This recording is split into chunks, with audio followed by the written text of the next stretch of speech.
And so, that's what we have to deal with. That is one of the limitations of the system.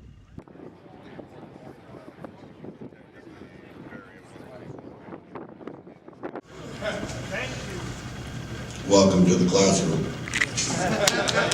Chemistry. Okay. Today, everybody know what that is? It's a copper bowl, half sphere. And we're going to turn this into a semiconductor. We're going to make a one-way gate valve out of this. We're going to start it right now. If I don't burn out the hotel. Okay, so what we want to do is I'll try to do this as big as I can get it here.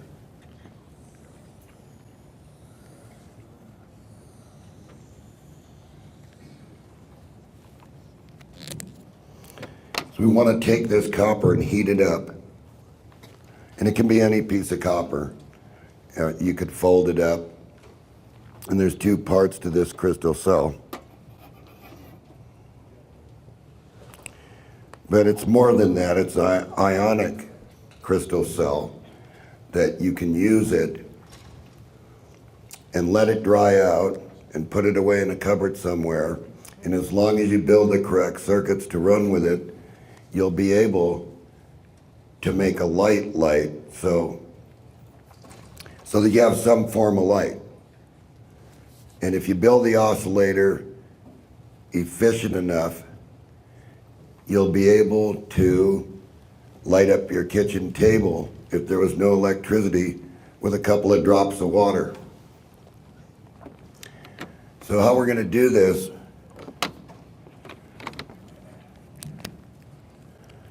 is we're going to take this copper, we're going to heat it up, and we're going to turn the outside to copper oxide, which I'll use as the green. That's going to be black. Then we're going to take the inside and turn it to corpus copper. It's going to be red in color.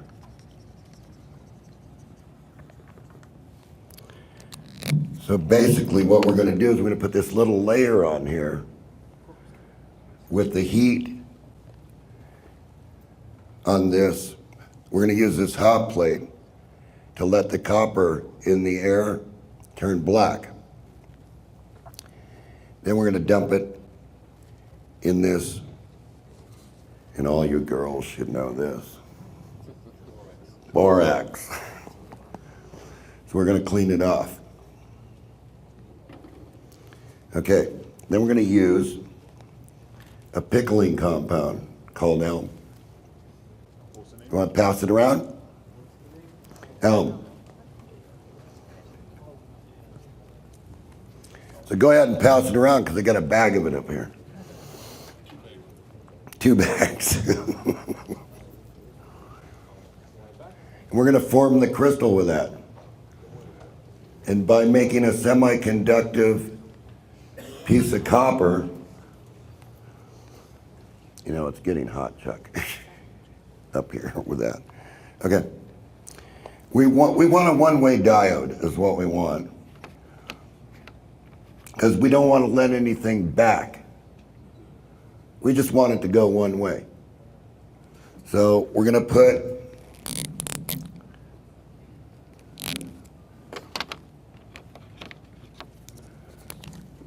a paper towel in here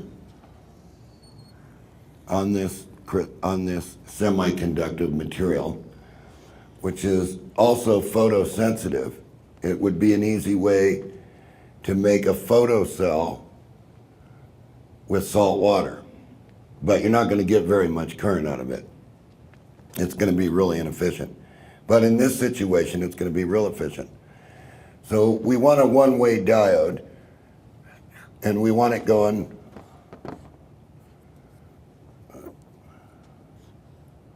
in that direction, this way. Then what we want to do is we want to develop an electrical circuit for it that can take advantage of it. And everybody's familiar with garden lights, aren't you? You know what they are? The sun shines on them all day long, and in about 3 weeks you throw them out.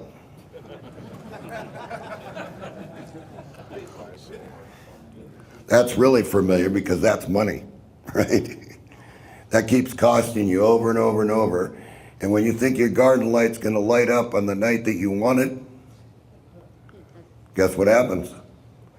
You find out the battery can't take the charge during the day because it's totally sulfated up and it's grown dendrites in the NiCad, and you have to either take and bang that battery or try to pop those things loose so that it will charge during the day. So what we want is a battery,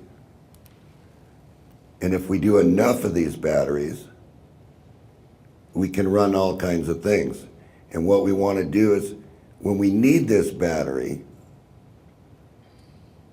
we want to be able to just use a little bit of moisture and run this solid state circuit and have it light what you want. So, people have said to me, now do we all know what this is so far? It's the copper. We're going to change it. We're going to make it semi-conductive. We're going to clean it off in the borax. So don't run away when you see the steam. Now, we need a circuit. We need a practical circuit that will allow us some efficiency to be able to light these super bright LEDs. And then what we need is some way to get a ring of these bright LEDs so that if we didn't have any light, we had a few drops of water, and if we needed to read something, we could read. That's where this comes in, with just one experimental LED. And of course, we'll have to turn the lights off to use this. But at that point in time, you'll understand why I said a circle of LEDs. So, let's just have to really waste some time while that heats up because that's really inefficient over there. So, because I'm not going to change my technology. I'm going to use every bit of my technology for every piece of equipment that I want to build. Now, I explained yesterday the SG circuit.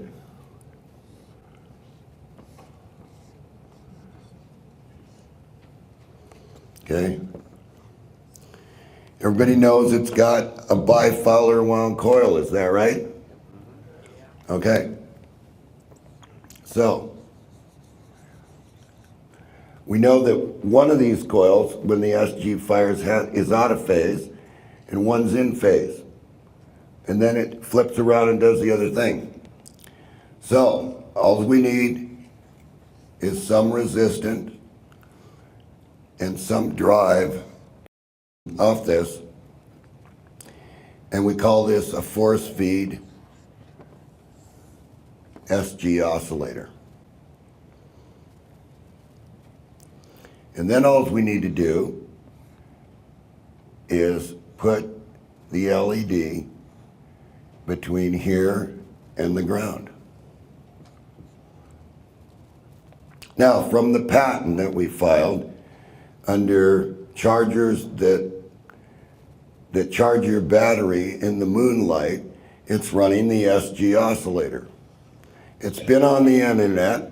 Unfortunately, I pulled all the information because a few people who were given items took them apart after signing papers with me and then posted what the circuits were. So no more information ever got out from me. So unless I give you the information and say, okay, you can do what you want with it, I don't expect you to give it out. Anyway, this is for your information, and I expect you to do something with it, or at least experiment with it, so you have some form of emergency lighting that doesn't require much at all. And I don't care if you light your whole backyard up with it. I hope you do. But the nice thing about this is if you build the correct system, the rain comes along and waters it for you, and it just keeps going. So that's what we're interested in.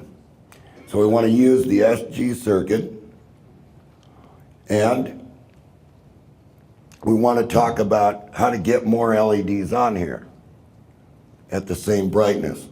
Now, Chuck, do we have an array? Okay, good. So let's see where our heat is. So very carefully, right, a couple at a time, come up here and walk by here and look at what's happening to the copper. So do it very carefully. Don't stand here. Go right back to your seat. See the color? John, how come in the middle is different color? Because it's very hot in the middle. Yeah.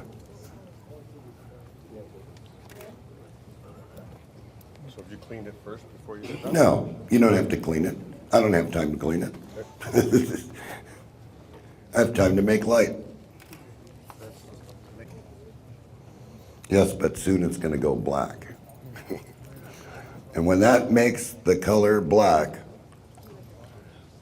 that's going to get dipped in that borax really quick.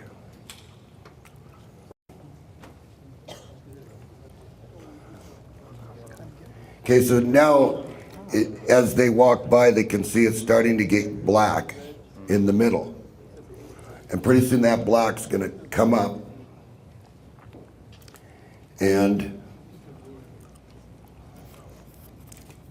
I'm going to be able to dump that and form the solid state semiconductor one-way diode from the center of the bowl to the outer of the bowl.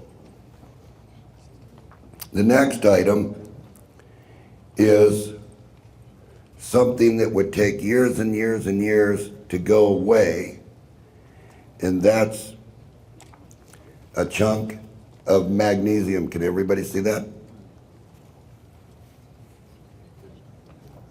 Very light metal, not real heavy.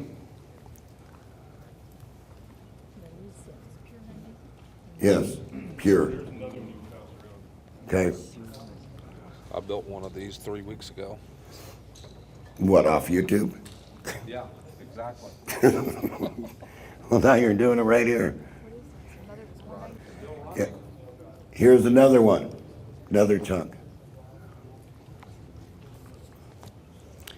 Don't buy that bar off the internet,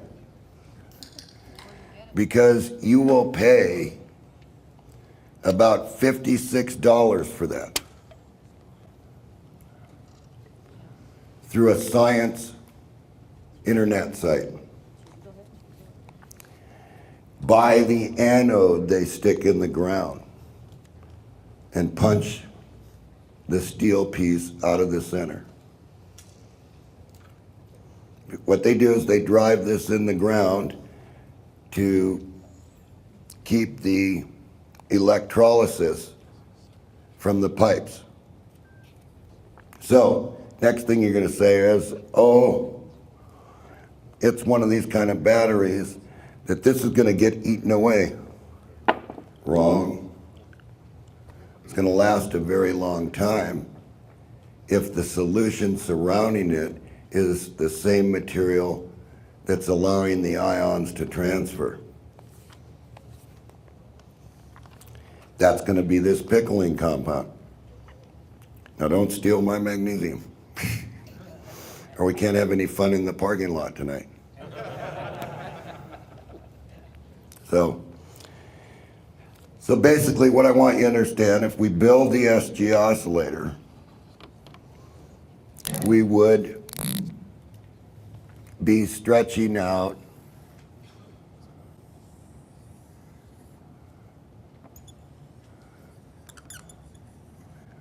about 45 feet of number 40 wire. 2 pieces, and we twist it so that we end up in the end with what's in the patent is basically, it looks like a toroidal coil, but it's not. It's just all wound together and then cable tied so that you end up with 4 wires.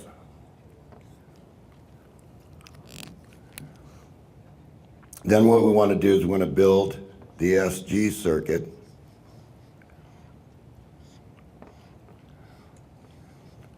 Now some say the diode works better in the circuit, and some say you don't need it. Chuck never uses it. Is that right, Chuck? So we just put the resistance there, and that can be a pot, so you can vary the light if you want. And you force feed it from this battery.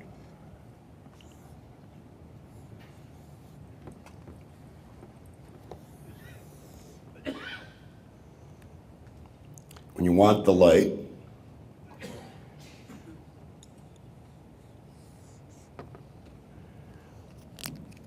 you just put a couple of drops of water in there, and the battery comes to life. Because what we want to build, what we want this material to do, this alum, is we want it to form a crystal and grow a crystal against the semiconductive bulb. Now when it does that, the crystal has, I don't know if Chuck brought the little glass. Do you have the little, yeah, the little glass? But anyway, when you do that, it's a porous type crystal. So you could look at it as if it would transfer the ions that we need through the material to the one-way gate valve so it can't come back. So if we just put the valve back up here, we only can go one direction to the oscillator, and that's this direction. Now most people don't do that. I do it for a simple fact, is it's always ready to go, and there's no galvanic effect because the current can't go backwards. Yeah, you want to pass that around, Chuck? Yeah, I got a couple of them. Okay. From the old silver form. So Chuck, we're passing around one of the crystals so you can see what it looks like when it does its thing.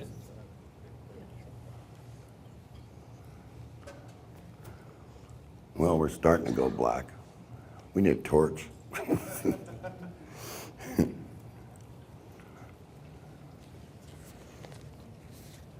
I look at it one way. Utilize everything. There's energy in everything. It's just a matter of finding the correct combination, and then it's a matter of finding the correct electrical circuit that will let you do what you want to do. The SG circuit has always done some amazing things with different things, with water electrolysis, with earth batteries. It's almost like the jewel thief, except the jewel thief, it was designed to take every joule out of the battery so that the battery was never usable again. So the next question is, if this is correct, this resistance correct, this coil's correct, what can we drive? We can drive an array of LEDs. Now, this battery is not going to be enough to even make a normal circuit turn on. But the SG oscillator can run down as low as 0.2 of a volt. So what we want to do is we want to balance these LEDs through some resistor that we pick. So you got to share the current so they all come on at the same brightness. Just don't start piling LEDs on there without trying to balance them, because you're not going to share the current, and it's not going to be what it's supposed to be. So it's basically like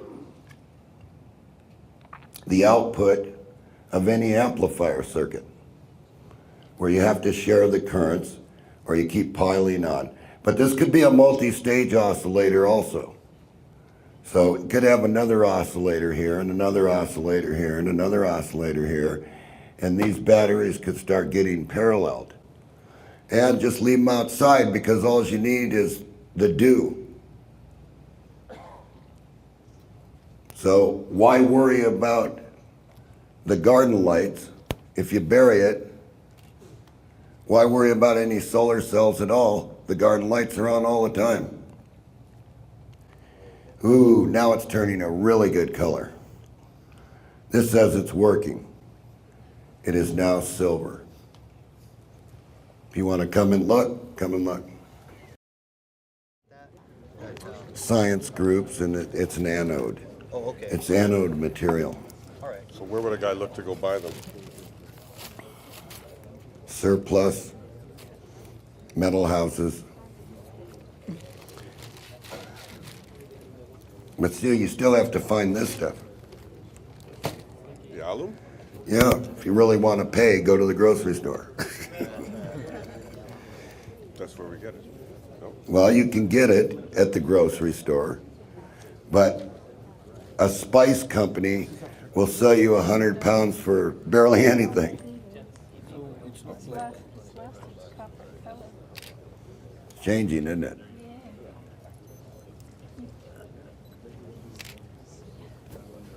That's magnesium, you said? Yes. Isn't that the same stuff that we use with the flint?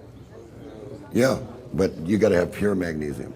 Well, that's not pure. Yeah, I'll answer questions later. The company's used for cathodic protection. Yes. Good word, cathodic protection. My uncle does it. He's always talking about the magnesium Yeah, they use the magnesium to keep it from corroding. All corroding the and everything. Yeah. It's a slave. It becomes a slave. If you use it in that condition. Yeah. Right. Now, during the 1800s,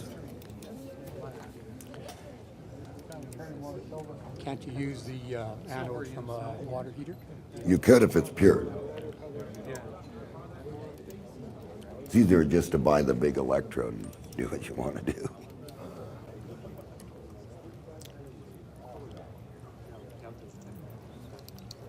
John, is this a ground here? What is this? That's a ground. This is ground. It's negative. Yeah, because you had ground coming out Yeah. here, and then you had this. Yeah, you guys can ask later. Oh, okay. Okay, during the 1800s, all the telephone companies, all the telegraph companies used alum batteries. The problem with this was that no replacement was required. So when they wanted to use the battery at the telegraph company, they would just add a little bit of water and their battery would come right back to life. And the real problem was that there was no obsolescence in the battery, which meant you didn't have to buy zinc electrodes. So Chuck will be showing copper zinc. But of course, that's not going to last like this. This one here is only going to require a little bit of moisture to keep going. And when I add the little bit of moisture, nobody will touch it. And for the next 4 or 5 days, that battery is going to keep driving that LED way past a jewel thief on the internet. And if you put it into the ground, come back in a couple of years. It's not going away. As long as you use the correct material to preserve the magnesium. After all, that's what this is, isn't it? Preserver. So, the origination of this all started on the internet with a guy by the name of Laser Saber. I'm sure people ran across that.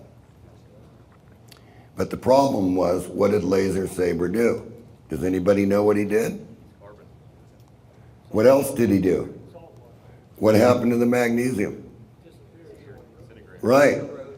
So he had a lot of current all of a sudden, and then it was a ridiculous battery. And that's been the problem with everybody. The book trains that salt water, magnesium, and carbon will give you current, and that's what it does. But what are you going to lose? You're going to lose the magnesium. So here again, we have to replace an electrode. So John says, well, that looks pretty neat. You know, I might build one of those. So I did.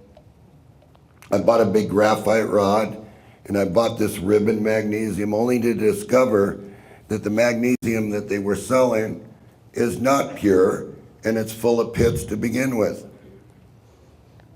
This is machined, and there are no pits. Little dimples where the lathe got at it, and where John wanted to file it, but that's okay. It's not going anywhere. It's a big piece of magnesium. So I sort of wrote a couple of emails, you know, on the internet commending him, saying, did you try this? Did you look at that? Have you studied what you're buying from the science company? Well, no, it worked. It's still working. And then one day, people started saying, oh, it disintegrated. And I said, duh. You know, stuff in salt water disintegrates. So I decided to start trying to figure out how to keep the current in one direction so it can go back the other direction.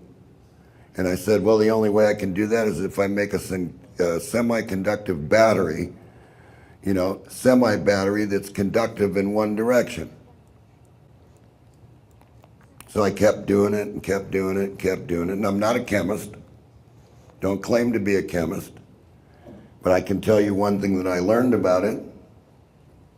I'll redraw all these circuits and leave them up here. What I did find out about the crystal was this. That when it grows a pure crystal, and I'll just put it this way, can you see that?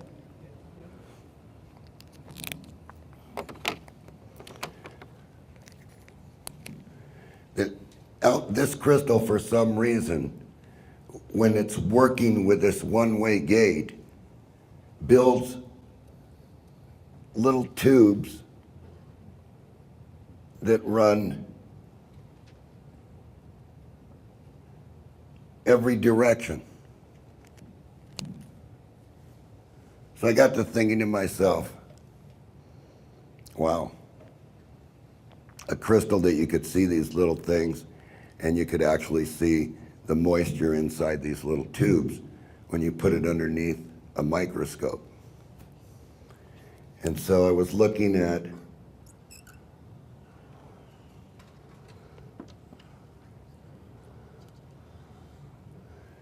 tubes that contained moisture. And I knew that they went every direction. So that my semiconductive material had to be shaped, it had to be like this. It gave me the best output, the best response. I did get the response on a flat sheet, but it didn't last very long. This lasted forever. And Chuck's got a few of them here that we're gonna run. And not only did we experiment with that, we built an piece of aluminum, and we cut 4 chunks of magnesium, like that. And we bought the carbon graphite rod and cut that, and decided, well, we need something here to connect the graphite rod. So we bored a hole in there and tapped it, and we added a screw inside here so we could attach the wire. However, what we found out was when we used the carbon, the alum material, the screw, and this is sitting on top like this.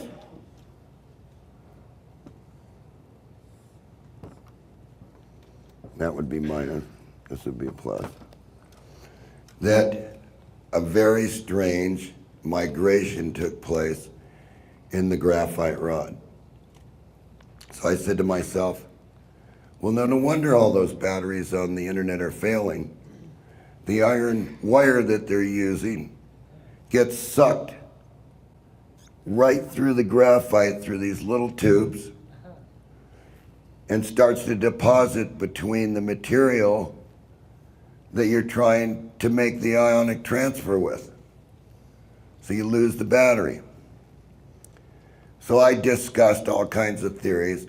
Well, this is building up on the plate, and if you wiggle the plates, you'll find out that you've lost all the oxygen. This doesn't do that. This makes oxygen.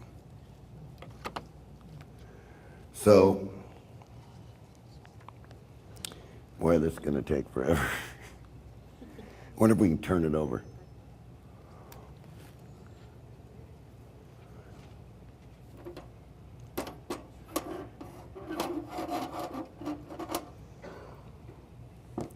Hate to short out the hotel right here on the spot. But I'm trying to get the heat in there because I just want it to go. I'm just going to let it go to a certain color, and then I'm just going to pop it in there, and then we'll show you. But let me show you a real one while we're waiting for this one. No. Is it dry? Yeah, it's dry. Yeah, it's dry. Okay. So if I walk around, that's what it ends up being.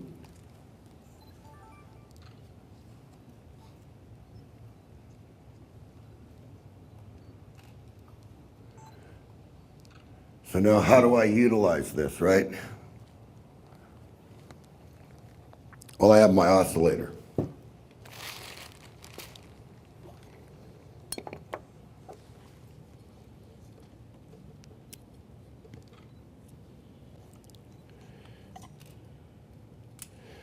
Oh my God, there's no moisture in it. So I better add some. Add a few drops here and let the crystal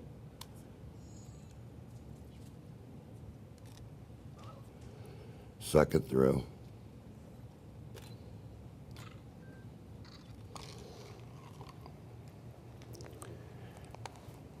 What about if driving rain comes and fills it up? Is that going to wreck our battery? Well, you got to really think about this. You got to do more than just have John say it's building and building and building. Can everybody see that? Here.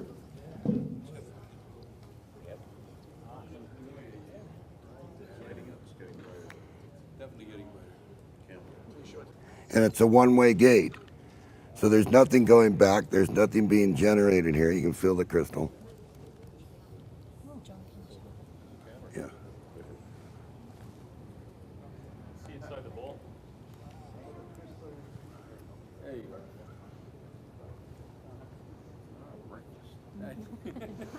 Right, breakfast of champions.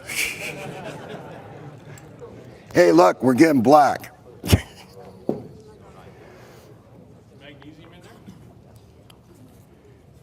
Yeah, and this should use a magnesium battery. Just add a drop of water and not worry about this one.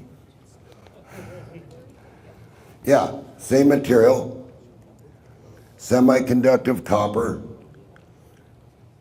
and we don't worry about it anymore. So now we're almost black. I'm going to take it off a little bit early, a little early just to show you.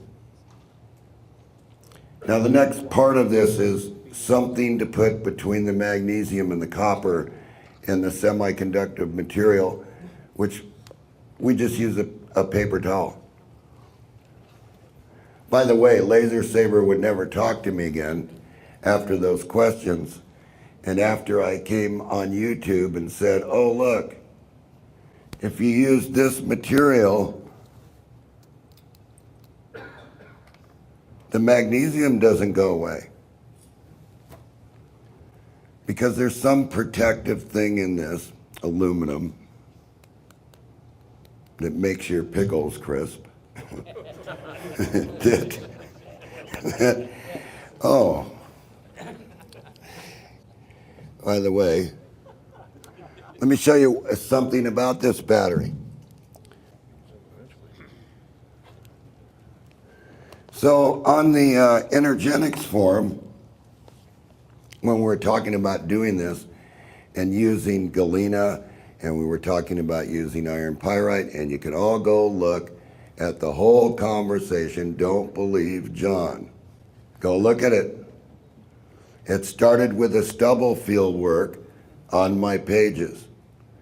The SG oscillator started during the SG group that Sterling Allen ran.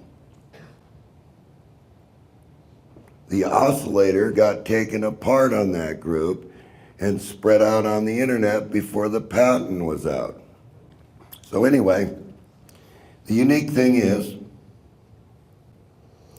that I want you to take your NiCad battery with your 1 LED Joule Thief and short it out. Just leave it shorted out with the battery on it. Does anybody know what happens when you do that?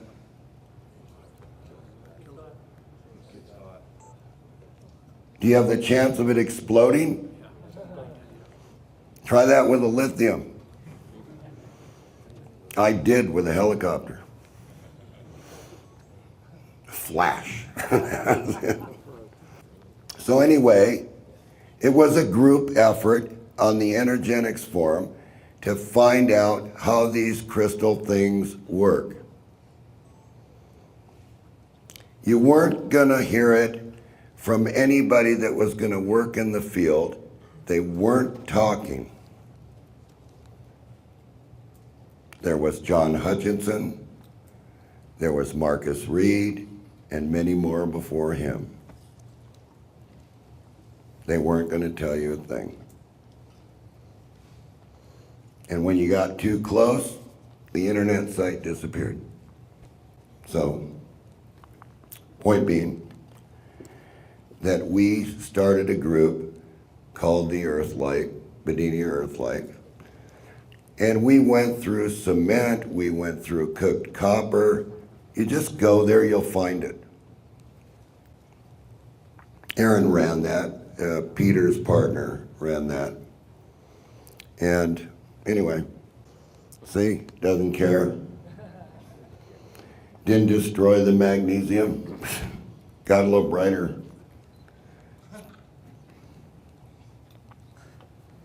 So you want to short some more?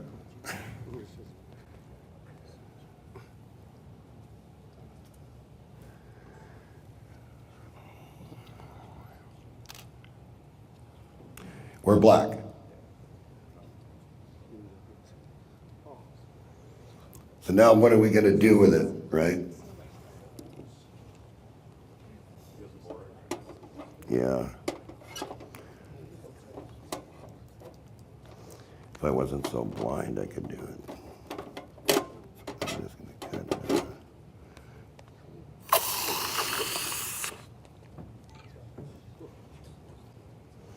Now, come up and look what's in here. That's the borax solution, or? Yeah, that's the borax solution, and it just turned, it just did what I wanted it to do. And See? any particular See concentration? the red copper? That's the semiconductive agent. So I'm making a one-way gate valve, sort of like Murray. I already washed it. Should do this 2 times. I usually do this 2 times, but I'm doing it 1 time just to do this for you. And then I'm gonna let you short it out yourself. Don't believe me? This could be a trick right here.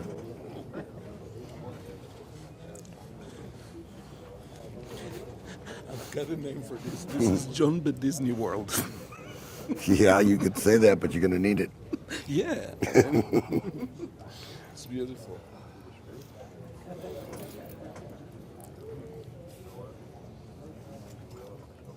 Well, it's shorted out, isn't it?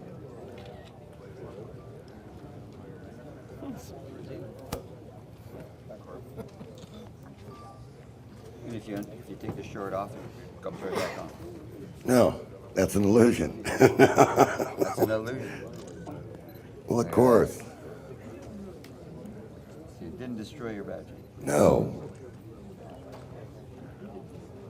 Can only go one way. Can't come back. So let everybody know. Yeah. So now what I'm going to do is I'm going to take some of the material.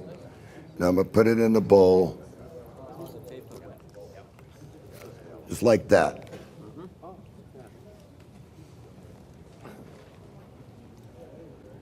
See if I can get this here. See, it's down there in the bottom? And it's around that red copper. Because that portion of it is actually what I'm after. I'm after this portion. And then what I'm going to do is I'm going to add a little bit of water to it. That, by the way, has this material dissolved in it. So I'm just not going to add tap water. I'm going to have a treated water. Well, just like this. See?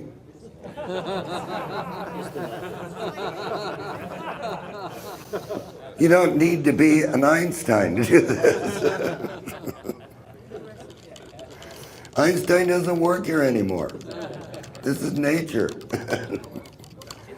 Okay, so then I just only have a little piece of newspaper or paper towel, something that's porous, that you can look through it, see? Here. What about coffee filter? Coffee filter works. But all your copper black oxide is down here in the bottom. And let me warn you about this. So I'm going to make the warning now. The red copper corpus is poisonous. Don't get it in your system. Wash your hands. Not like me. Okay, so all I'm going to do is put it down there.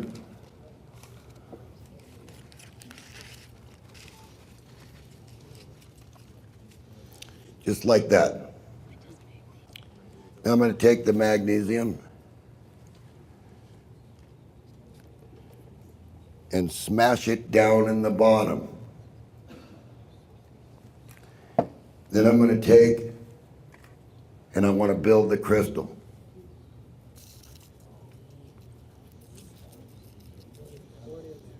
Science at its best.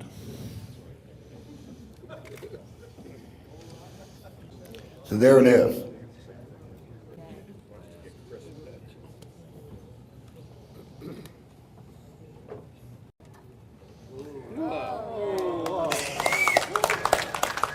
The array.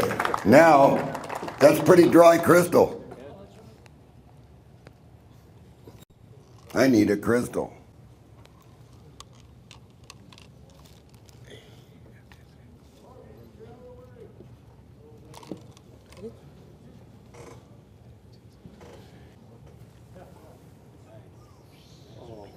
Turn the lights down a little bit. Oh, okay.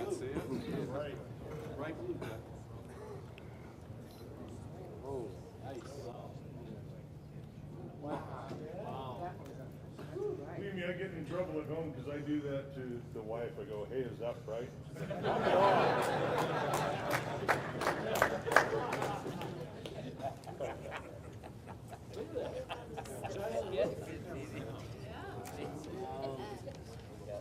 God, could I read by that? You bet I could if they're white. That is a shared array. Look at the wall back there. Look at the ceiling. Now, does John goof around?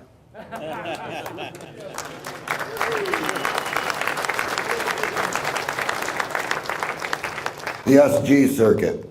Why? Because of that spike. These are 2.8 volt super bright LEDs. And this is the SG oscillator. And instead of putting it to a second battery, we take that spike, right, clamp it off. Now, let's get really interesting with it. Let's do something really interesting. Let's say that we don't care to have this thing on during the daytime. So if we took the SG oscillator,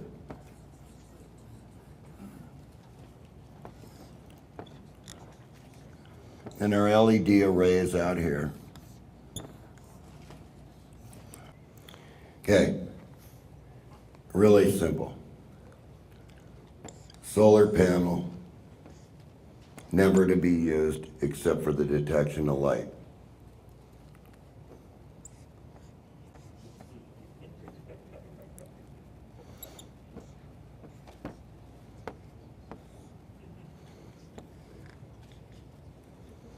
Okay, that's all it's used for. So when it's light, this is biased. So the solar cell puts out the voltage, the first transistor pulls down, shuts the oscillator off. Goes dark, that opens up, oscillator runs, LED ray comes on. That's how simple it is. Should we short this one out?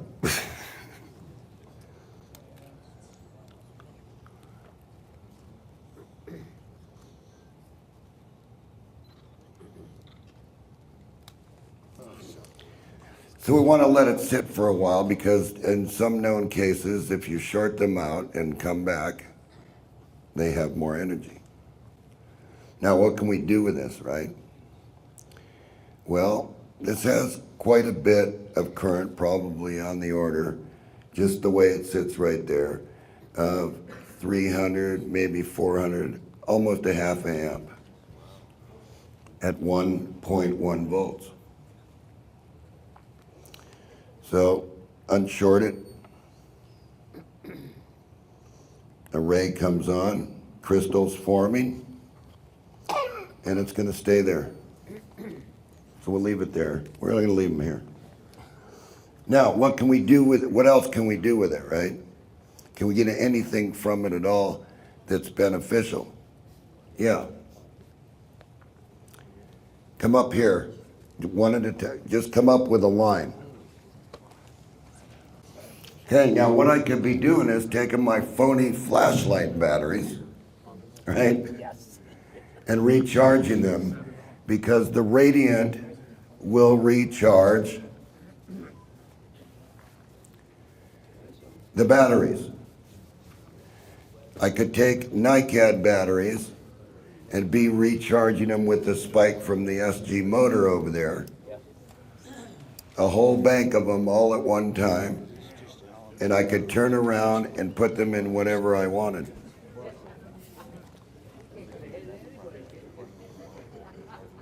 So there's free for you. But you had to work to get it, didn't you? The size, it's the surface area that gives you the current in the magnesium. So this is only the simple aspect of it. You would make a multi-stack cell, and then you got amps.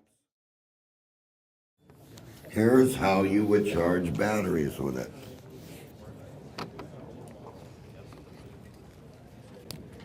You would build the oscillator. The SG, remember, is a forced oscillator, so the output to that is going to look something like this.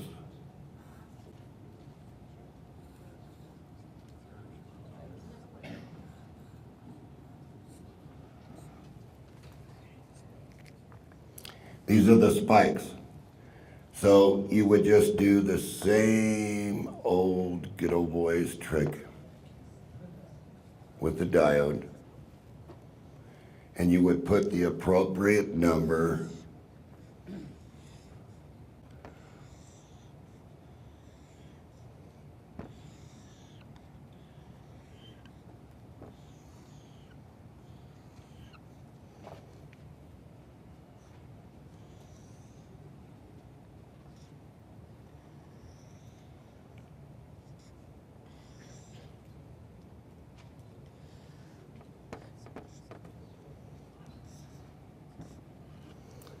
the appropriate number of magnesium cells with the copper, with a semiconductive gate, so it's only going this way. And you would connect it up to the SG oscillator, and then you would apply the battery you're going to charge to it the same way it's on the machine.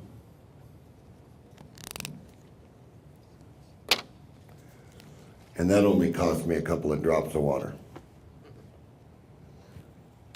And it will stay like that for probably 3, 4, 5 days, depending on how much moisture was in the crystal before it dries out. But the unique thing is you can let it dry out, put it somewhere, and use it in emergency. Now we were playing around with this. We couldn't get a white LED, so. But it's like, see, it's really got some light this way. And we just couldn't get the mirrors right in there. But the other night I was sitting there and I'd say, well, can I read by it? And when it's dark and there's no light at all, yeah, I can read by it. So it would be the same thing as your garden light. You could read by your garden light if you had to. You would just build these cells, and I suggest if you're going to build them, that you want some current out of them, right? So the more area you can get, and the bigger the bowl, the more the current. The more the current. Because it's the current in this forced situation that's going to give you the power. This does not work like the rotating magneto. This is an oscillator, a real oscillator, and many times we've charged batteries with these oscillators, in fact, to take the place of the wheel. It's not the same effect, but it does charge a battery. And that's all that's important. Did I get all my radio batteries charged? Yes. Here's the other thing. 2 of these run an FM transmitter for approximately almost 5 acres. 3 days in a row. Chuck has just said it because Chuck is the kind of guy that says, BS, John. He's one of my guys. But he won't let you get away with anything. He has to prove it to himself, right? So he drove around in a car for days and days and days and says, hey, that's about 5 football fields that transmission's going. But it's going around 5 football fields in a radius, right? It's covering a lot of houses. Then now you got communications, you could talk to your friend if you had to. So you can do what you want to do with this because this is information that is on the internet, on the Energetics forum. We've used galena to do this, which is fool's gold, or iron pyrite, which is fool's gold. We've used iron pyrite, we've used zinc, we've used carbon to do this instantaneous. But this works the best. Normally when you do a saltwater battery, you have an increase in the current until the bubbles form on the plates. It doesn't have a depolarizer. As soon as the bubbles are there, the current is gone. This doesn't do that. This generates oxygen. Is what comes out of there. Everybody's saying, John, how much borax did you put in there? John's going to show you.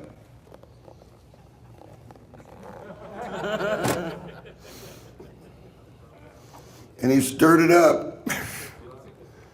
How much alum did you put in the water?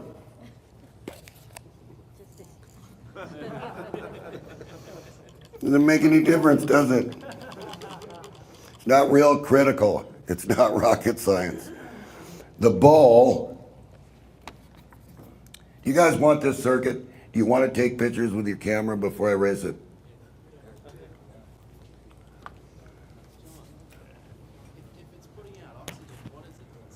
It's doing oxygen and hydrogen. It's not consuming anything. It's not doing anything. Doesn't consume. It consumes the water.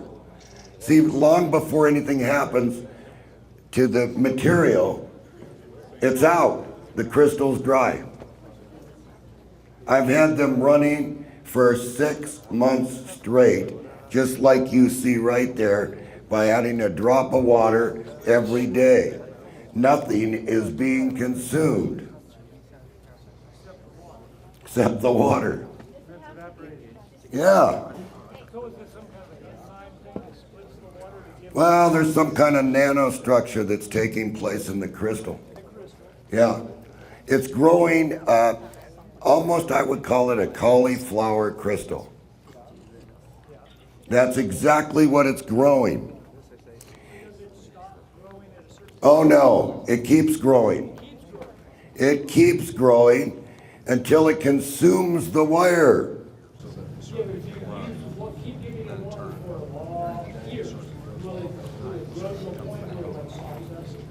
No. Chuck, do you got any dry ones? I think we wet them all. But the point is, Chuck has had them in a box laying in the shelf for weeks and weeks. This is a failure battery, but it's a test. What's the failure?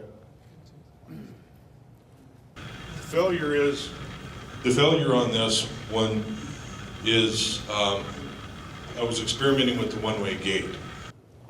So the magnesium was in the center and it was basically shaped like a horseshoe, if you will. So I was trying to send it that way and that way in the magnesium to see what would happen. And it worked for a couple months and then it failed. And it's the same thing that would happen if you didn't make that Cooper's copper, didn't make it a one-way gate.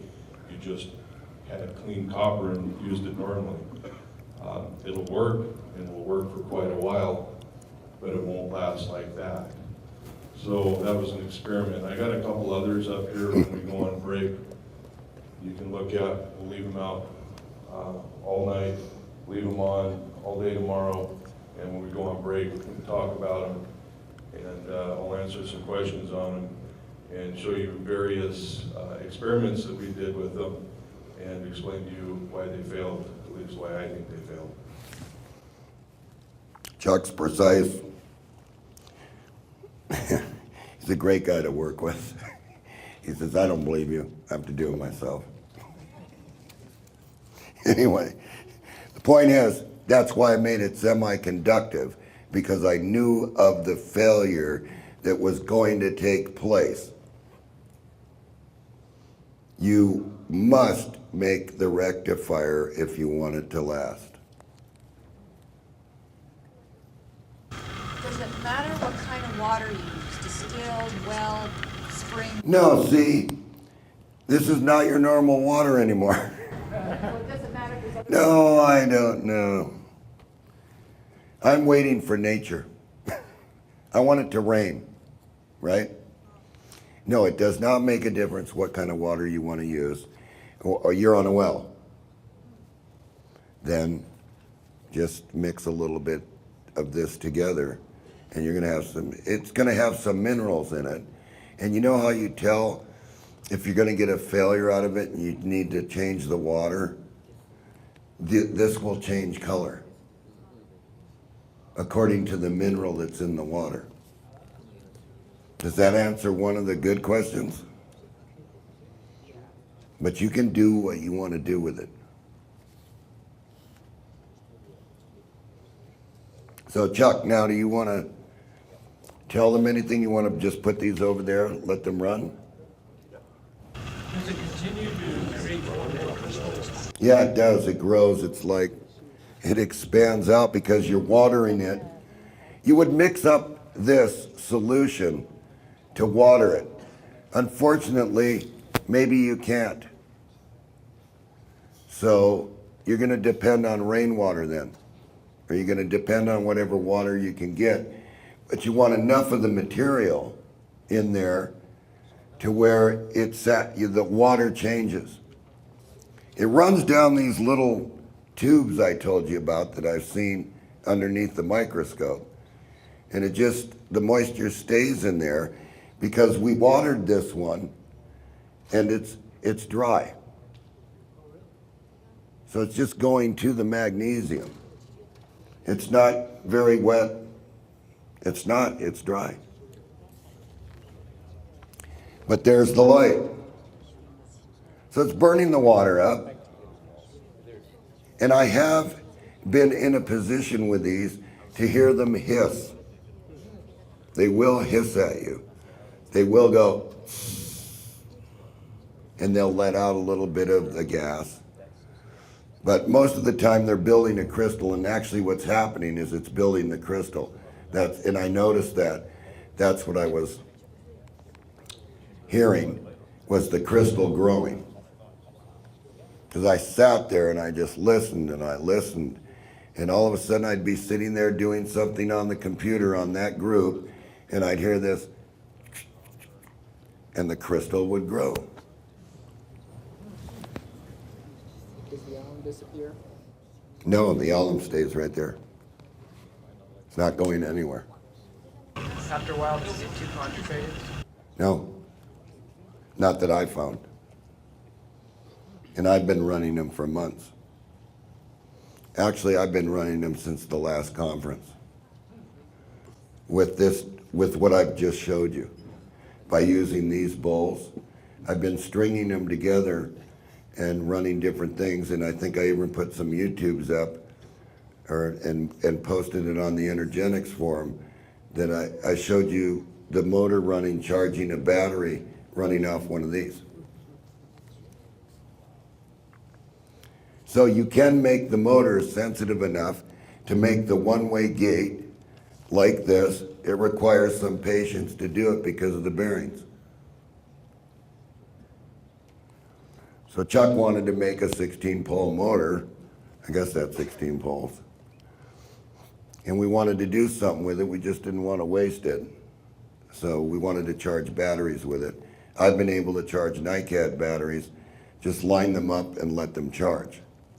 But make sure the NiCad battery's good and it's not shorted. Because if you put a shorted battery on there, what's going to happen is this.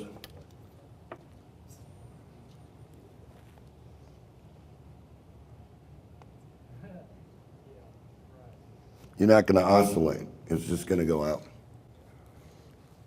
You're going to oscillate. It's not going to do anything. You're not going to get any charge. That's the way it is. But the unique thing about these things is they could sit in that shorted condition and be put away on a shelf with moisture. And if normally when you short out a cell that's sulfuric and carbon and zinc, if you shorted that out like that, the zinc would just disappear. It would be gone. And you'd go to use the cell again, and you wouldn't have any zinc. It'd be at the bottom of the bowl, what's left of it. But this doesn't work that way, no matter what I do to it. And so I have tried other experiments with barium titanate. I have seen the oscillation with barium titanate in tubes. I've seen what happens when you combine this with sulfur. I've done a bunch of experiments with a bunch of chemicals that are very expensive off the internet.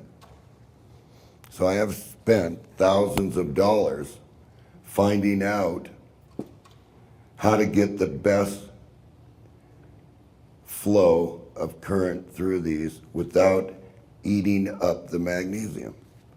And this is the best. It's like a protectant. Now Chuck's worked with this too, so there's two of us. And I'll let him answer the questions. And he can tell you his experiences with it. What was the source of the magnesium you did specifically with that? Me and John were just talking about that, and I don't recall where we got it from.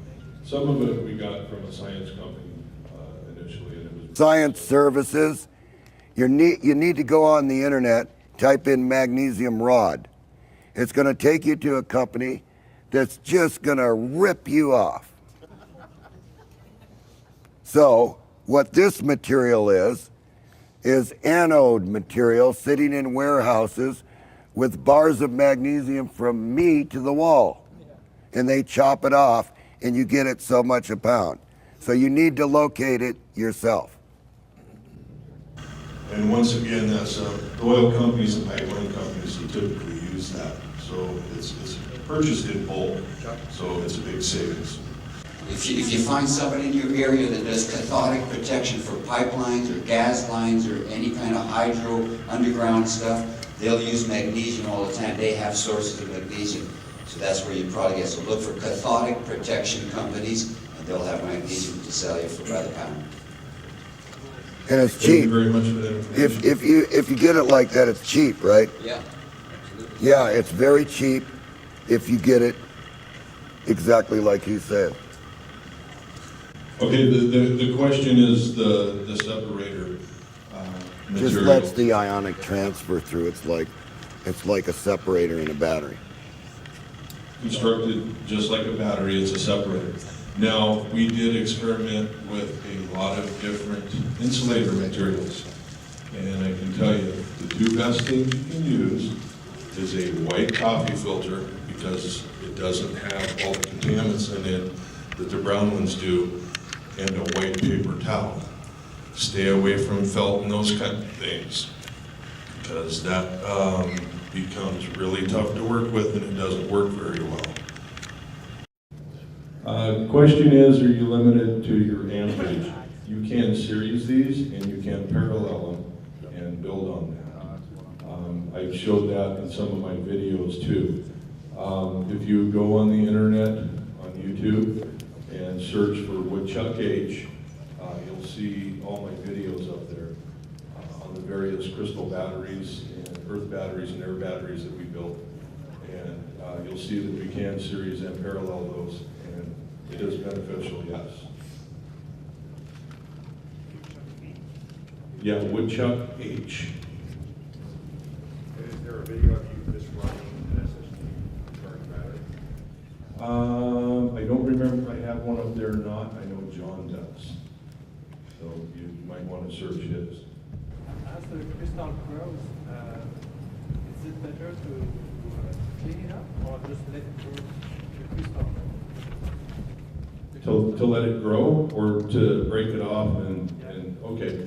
That's a good question because we use some acrylic to make some tubes and stuff and various creations of this.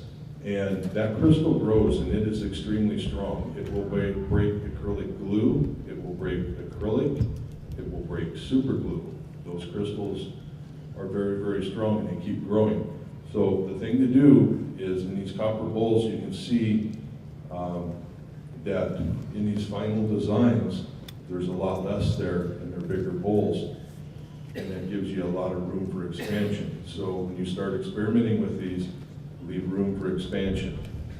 What is the source of the copper bowl, or would one get one? Just type in copper bowls on the internet and you'll find a lot of different sources where to get them.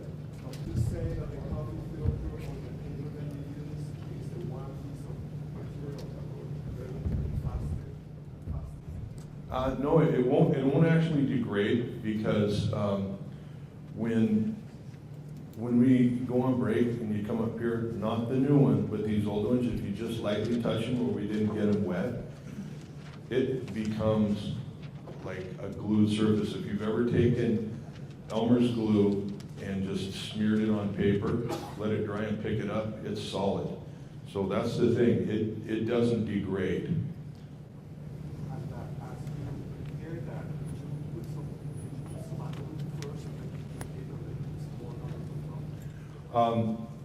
Basically, how you do it is you want to put a little bit of alum in your bowl, once your bowl's prepped, and put the water in and give it a few minutes till it gets pasty. And then you can kind of form it and shape it like you want. So once that's done, put your insulator in, a little bit more alum, give it some time to get pasty.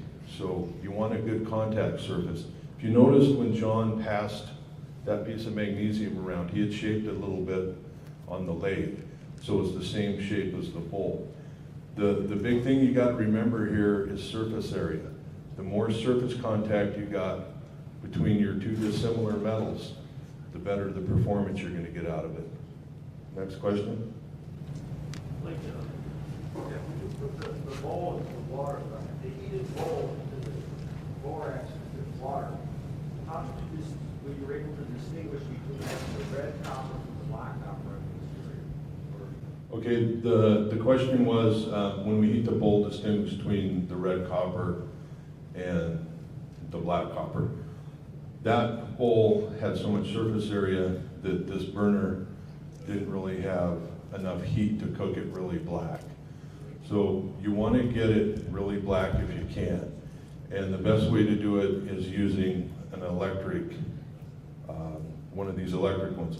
You can do it with low pressure gas, being natural gas or propane. You'll have to do it a minimum of 3 times. And that's dunking it into the borax, rinsing it in cold water, and rubbing it with your fingers and getting all that off there. Being mindful to wash your hands good. Good idea probably to wear some latex gloves or nitrile gloves or something like that. The quickest way to do it though is with the electric versus the gas. And the reason that is because low pressure gas has so much moisture in it, it causes it to oxidize differently. So you really got to work at it that way. So if you got an electric one, that's the best way to do it. I used an acetylene torch. Does that matter? I didn't try acetylene. Acetylene, I would think it throws Regular torch.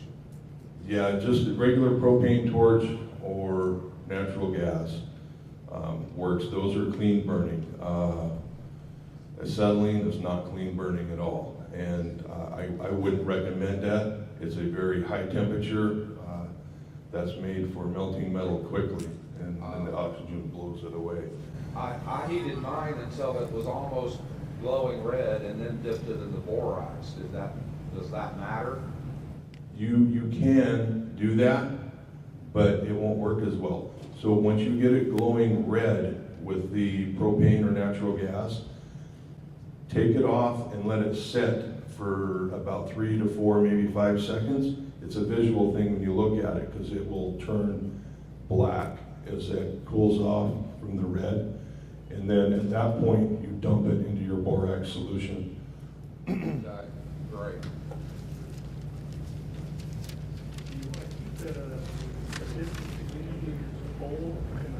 Well, I'm gonna make several more. The what?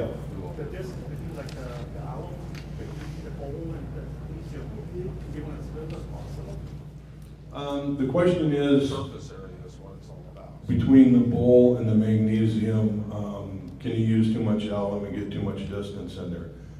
That's probably possible. You're still going to get your ionic transfer, but once again, it won't be as good. So you want to be mindful when you put these together. Like John said, your bowl shaped like this, shape your magnesium like that. Once again, soak your alum until it becomes a paste so you can form it.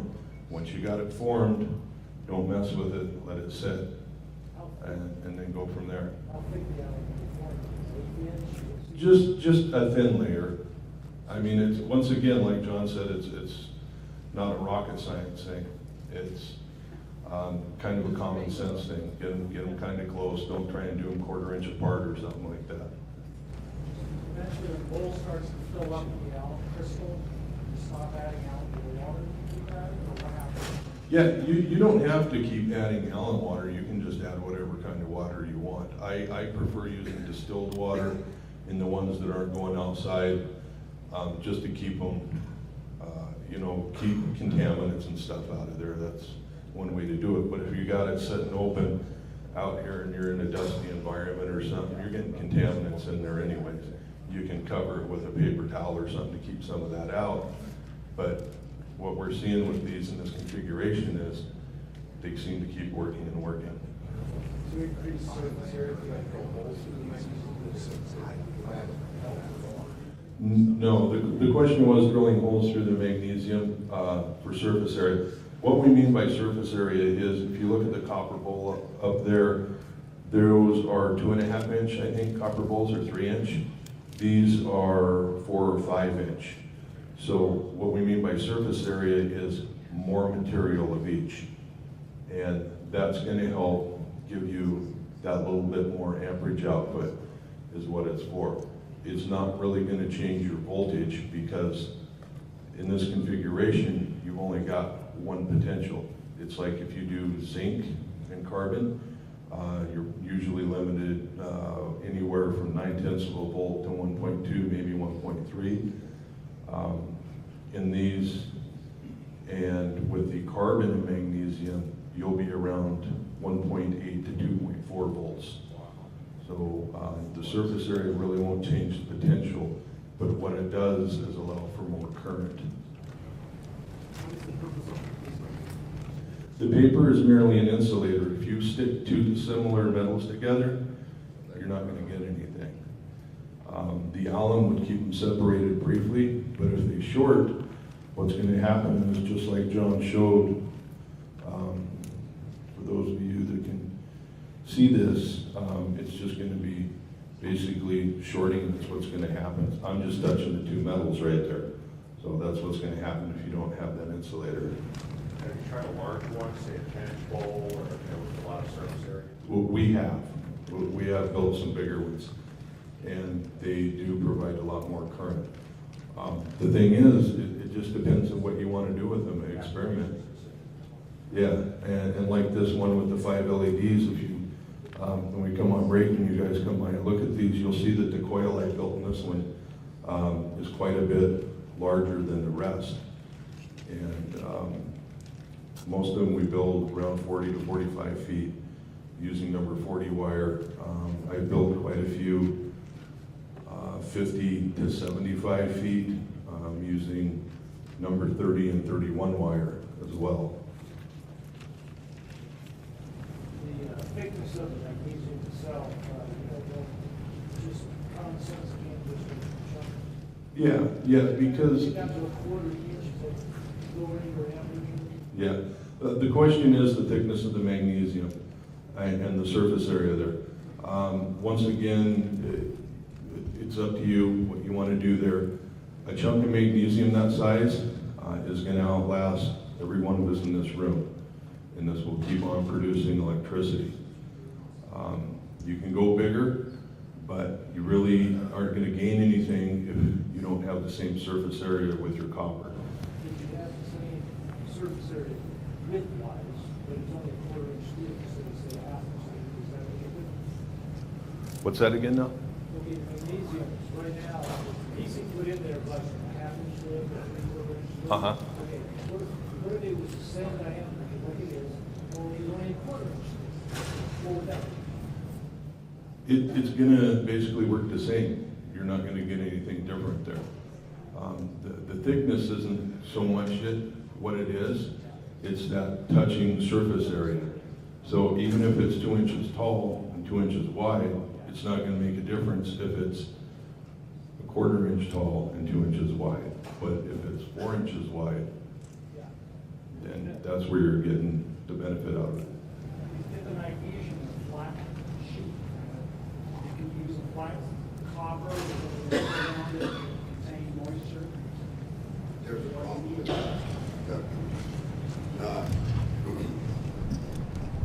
On the internet, you can go to some of these scientific sites, and what I found out is they'll sell you a magnesium strip, and when you examine the magnesium strip, it's got already little pits in it. Okay, so it's not quite what you want to use for this. You want to be able to turn this to a flat surface that's nice and shiny without any of the little pits. Even though the cutting tool, makes those little pits, it lasts a lot longer than what they're selling you on the internet, because it's for college school classes, the carbon strips and the magnesium, and I've tried it all. This works the best. As I said, I spent hundreds of dollars just trying different electrodes from different science companies. It didn't work until my friend David Luke sent me this anode material that this man talks about over here. Then it became real stable and did not wear out. But you gotta punch the steel rod that's inside of it out. Because if you contaminate the magnesium, you're going to get galvanic action. That's a known process. That's like adding salt to it. You're gonna eat it away. Just because you think you're getting a lot of current with a salt, it's not gonna last. It's gonna eat it away. You're not gonna have anything left when you're done with it. You won't be able to short it out like this. It'll start to bubble, bubble, bubble, bubble, and you'll watch little pieces of magnesium come off. Magnesium, to make the connections with wire to it, you need something to connect to. Well, if you look how I did it, what I did was I put the alum material in the bottom of the bowl, and then I waited a few seconds for it to grab the moisture. It starts to melt, and you wait, and then you put the coffee filter in, and I twisted it around at the bottom to make contact. Then I just took this stuff and poured it around there, and I brushed it off the top of the magnesium so that I could connect to this 1032 zinc-plated screw. Now the zinc, if you let the crystal go above the zinc, then it's going to contaminate it. So I haven't been able to find anything yet that, I haven't tried any of the exotic metals. Like stainless steel? Well, yes, I did use stainless steel on on the graphite rods, and it didn't migrate to the top of the crystal. It didn't go through the graphite rod. Would it be a problem to use stainless steel in No, there'd be no problem in using stainless steel here. But you still gotta keep the Allen away from it. Well, I do that automatically because, and if I was gonna do something where I didn't wanna water it, I would probably build some kind of funnel in whatever machine that I was building, and I would collect the moisture, and I would make it so, even if it filled up with water, that only this minute little amount through some kind of little tube, right, would be able to saturate the crystal. But I have buried them in the ground, and the sprinklers come on at night, and the lights are on, and nobody's home.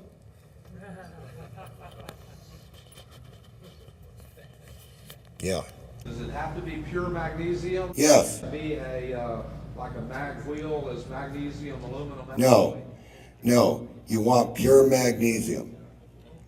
Because any magnesium that's contaminated is not gonna last. It's very important that it's pure. Well, yeah, but it's got other things mixed with it. Any more questions? How does the oxide form? Well, it's actually on the outside too, but I just didn't take the black off. I didn't scrub it off. I actually stuck my finger in here and rubbed off the oxide on the inside. So if you look at this one, you can see the black on this one right here. See the black on the outside? Is that inside with rubbing it off? Is it real delicate? Yeah, it's real delicate. Just use your finger like it. Right. Don't use the scrub. No, if you scrub it, you're gonna scrub that semiconductor layer right off the copper bowl. Then it's not gonna be the one-way gate. And you can test this yourself by taking a piece of copper and heating it on your stove, and you get that reddish looking copper on the top. And if you take an ohms meter and you scrape the copper on the bottom so you can make connection, it'll only go one way with the meter. It'll work just like a diode. There's no problem doing that. In fact, you can make some high voltage rectifiers that way for that machine. The cheap man's diode, but it's far better when they work than the diodes we're buying. There's obviously a reason they took them off the market. It's discussed on the internet. In fact, I think they replaced that rectifier with a rectifier called selenium, which was very poisonous because they can take the high voltage. So this works pretty well. Nothing goes back. What kind of amp current do you get out? That depends on your surface area. Like I said, I do this as big as possible.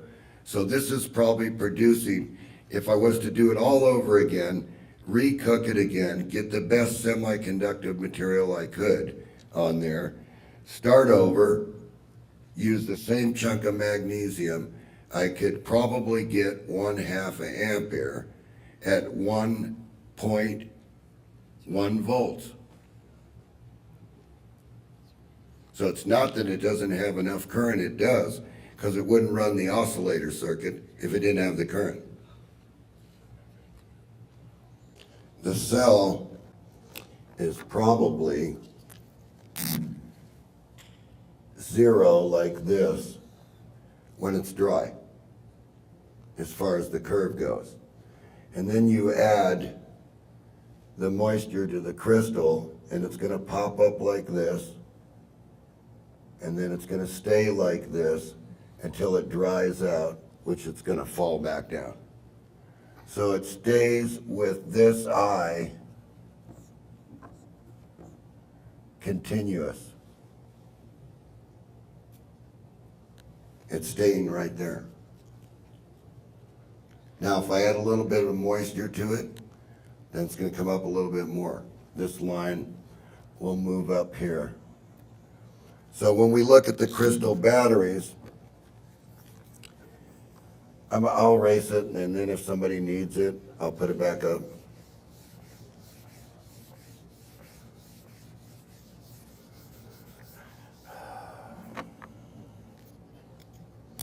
The idea is, if you're making the crystal battery, right, and you're doing it with rocks, then you're just crushing up a bunch of rocks, and you're making little pieces like this. And they're all different shapes, right?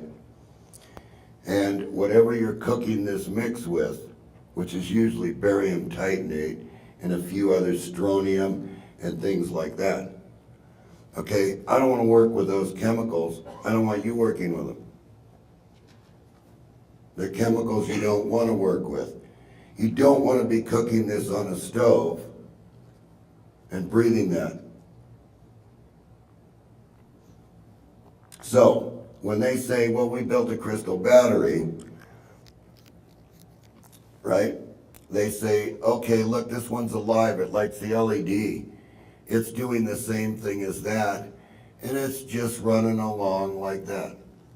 And it's changing with the gravitational wave.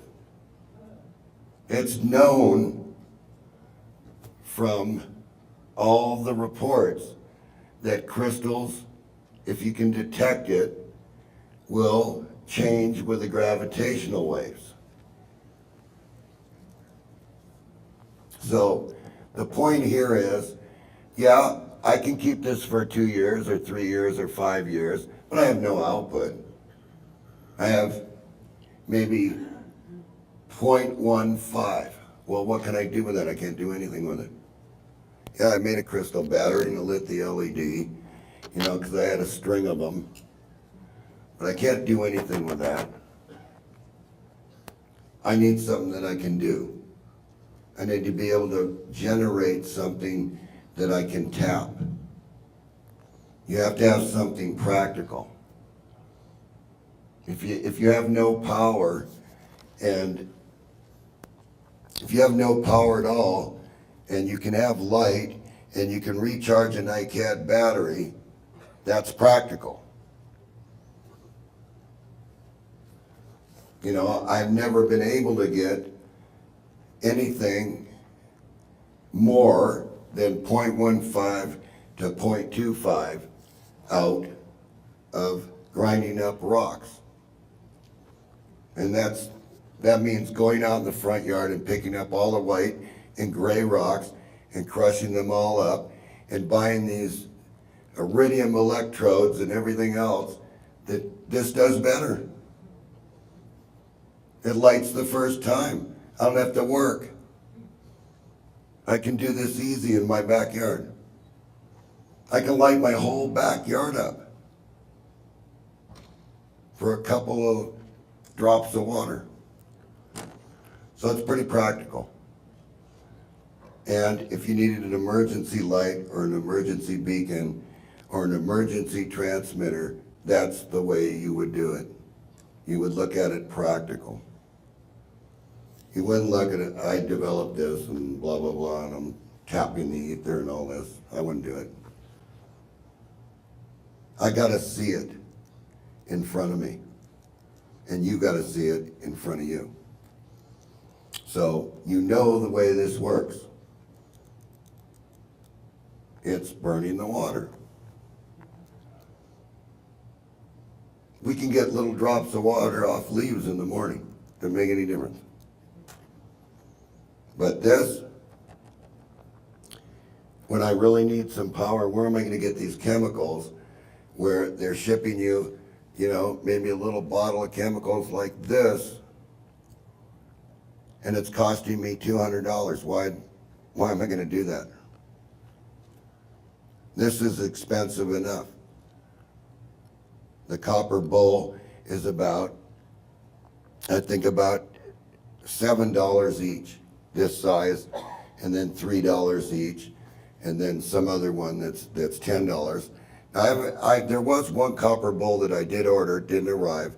I kind of wanted it to arrive before this because I actually did want to make it, and the copper bowl was this big around. No, they're copper plated. Tried. Okay. Then there's a guy that says you can get them in a kitchen supply. When you bury them in your backyard, you seal up. bowl and just bury it? No, I put a cloth on the top of them and just buried them. And then what I did was I ran these oscillators. But I was actually able also to take, I don't like doing this, but I was able to take a pine tree, right? And take a copper spike and a magnesium spike, put it in the tree, and not worry about it at all. In fact, it's still in my backyard in that tree, and it's on.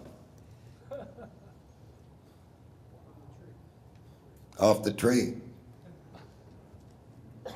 So I could, yes, go out there in the forest, there's plenty of trees, in an emergency situation and just take a little bag of spikes and whatever I wanted to do, I guess. And a little SG that was portable and charge up my NiCad batteries. And there is quite a potential between these two metals, the copper and the magnesium, and also the magnesium and the graphite rod. But the problem with the graphite rod is it doesn't have anything in it to allow you to connect to it, unless you just clip onto the end and hope the clip lead doesn't pop off. So, but sooner or later, under what this is doing, what happens is the clip lead will migrate to the crystal, and you'll see this reddish. I don't know if Chuck brought any. Did you bring any that we could see how this fails? See the discoloration in it? There's not a pure thing there. So Chuck brought it. You can see that what Chuck did was he took some ground wire out of the ground that grounded something, and it changed color, and it affected the crystal. Now it's not pure anymore. And I think, does this work, Chuck? No, that's a failure. So we had our failures right here. Ribbon too. Yeah, and this is magnesium ribbon. You can see what happens to the ribbon. You won't be able to burn it anymore. It's not magnesium anymore. Yeah, it absolutely fails. All this ribbon's made for are for guys that want to start fires. And what you want to do is you want to generate energy, right? So you can't afford to have a failure. You need this light for several hours on a beacon or something like that so they can find you. You can't have that happen. Oh, gee, it was lit a minute ago. The ribbon popped. Yeah, so Chuck has tried them. We spent weeks and weeks and weeks trying every different direction of copper and this and that, and that's the most ideal. Okay, so I guess you can go eat.